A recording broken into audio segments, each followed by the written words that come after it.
დღეს მე გავაკეთებ ძალიან გემრიელ კერძს, ინდურ კერძს გავაკეთებ, ქვია საქონლის ქარი.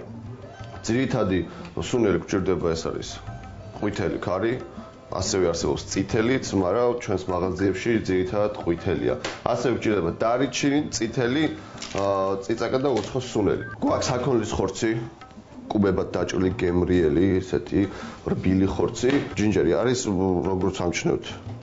არის ფესვი და ძალიან არომატული გემო და სუნი. მნიშვნელოვან სუნელს აძლევს და გემოს აძლევს ამ ჩვენს ინდურ კერძს. უნდა ავიღოთ ბულგარული, აგრეთვე ჩვენ გვაქვს წითელი და ყვითელი ვიყიდე, რათა ფერებიც კარგი იყოს საბოლოო ჯამში გემრიელად რომ გამოჩნდეს, ესე გაზაფხულივით რომ გამოჩნდეს. უნდა დავჭრათ კუბებად, შეგვიძლია ასევე დავჭრათ გძლად გააჩნიათ თქვენ როგორ გინდათ. მე გავჭრი კუბებად, რადგან მინდა რომ მალე გაკეთდეს და დრო რომ მოვიგო. ავიღებ პომიდორს. მე კანით ვაკეთებ დღეს. ამასაც დავჭრი კუბებად, შეგიძლიათ გახეხოთ კიდევაც. ასე რომ მომბაძეთ და გააკეთეთ სახში განსხვავებული კერძები. გემრიელად და მიირთვით თელმა ოჯახმა რაც თავარია. ცოტადენი 2 დაახლოებით 3 კვილი მაქსიმუმ, ბევრი არ გვინდა, იმიტომ რომ ჩვენ გვაქვს აქ ჯინჯერი და ჯინჯერი დაახლოებით იგივენაირი სიმძაფრე აქვს და უფრო არომატულია, რა თქმა უნდა. მაგრამ მაინც მიყვარს მენიორი, რაც თავიდან დასაწყისში ვიაწვეს ეს და არომატს ოთახში ტრიალდება და ეგ სიამოვნებს ძალიან მე. ავიღეთ ეს ჯინჯერი, პატარა დანა და უნდა გავთავოთ. ხედავთ როგორი ფორმა აქვს. ეგრევე არომატი ტრიალებს ახლა ჩვენთან აქ სამზარეულოში.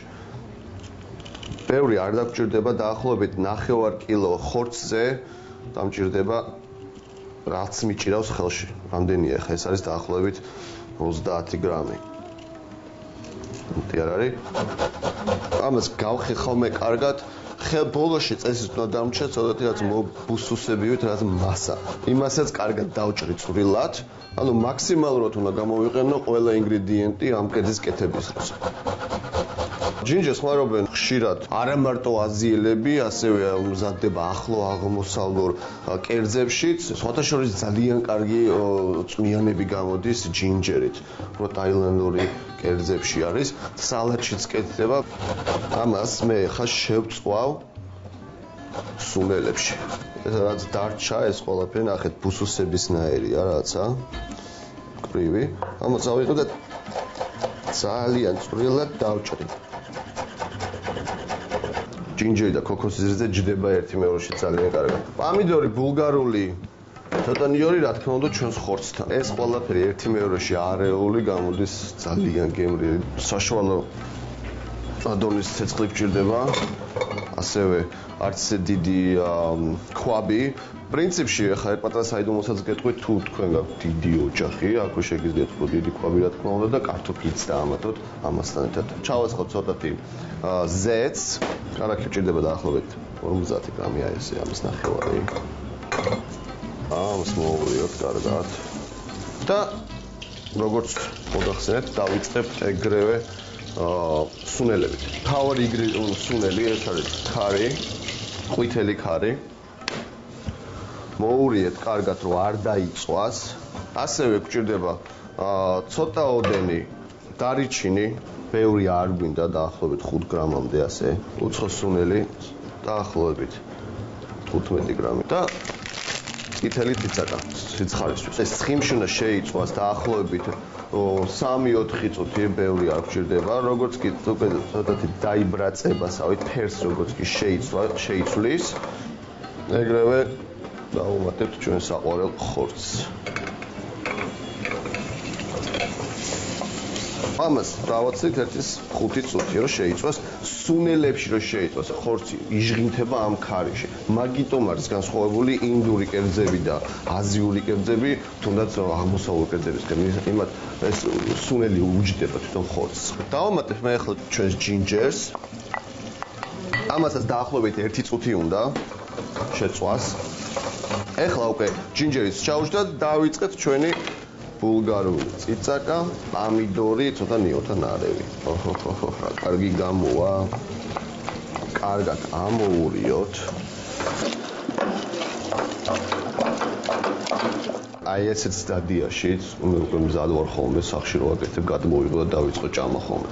მაგრამ დღეს ახან ქოქოსის რძე მაქვს, მინდა რომ თავის წვენშიც იყოს ეს გემრიელი. ანუ მირჩევნია დავიცავოთ 15-20 წუთი და უფრო გემრიელად შევჭამო ვიდრე ეხლა. ჩვენმა ქარიმ უკვე თუხთუხი დაიწყო ისე პამიდრომა და ყველაფერმა. ეხლა უნდა დავამატოთ ჩვენი ქოქოსის რძე. ფერიც უკვე იცვლება. კიდევ ავიღებ და დავამატებ დაახლოებით 100-150 მილიგრამ რძეს და ასევე დავამატებ წყალს დაახლოებით 200 მილიგრამს აი ასე. ამ ყველაფერს ახლა მე კარგად ამოურევ.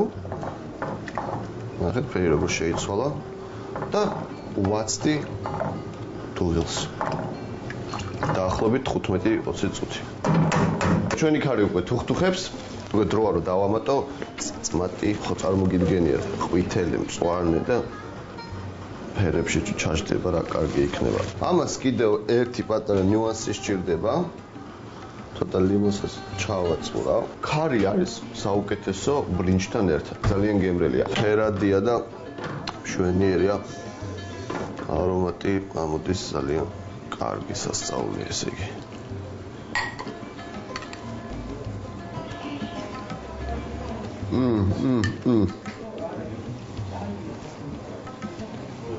ძალიან გემრიელია.